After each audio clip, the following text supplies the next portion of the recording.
குறிப்பாக தமிழனுக்கு தெலுங்குக்கான போர். விஜயகாந்த் நாட்டை கொடுத்துட்டு கையெட்டி நிக்கிறதுக்கான நாங்க இருக்கிறோம். அவ்வளவு கேடு கட்ட கேரளத்தை விட்டுறாங்க.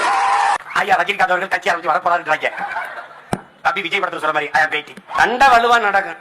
அது என்ன யாரு அது அப்புறம் பாத்துக்கும். மான தமிழனா மராட்டியனாங்கிற சண்டை இங்க நடக்கும். இங்கே போர் லட்சிய கூட்டத்திற்கும் ரசிகர் கூட்டத்திற்கும் இடையே போர் சண்டை. உயர்ந்த லட்சியத்தை கொண்டிருக்க சித்தாந்தமா சினிமாவா இதாண்டா சண்டை. வாடா ரஜினிகாந்தையும் கமலஹாசனை அடிக்கிற அடிக்கிறார். இது எந்த நடிகருக்கும் கட்சி ஆரம்பிக்கிறது வராது.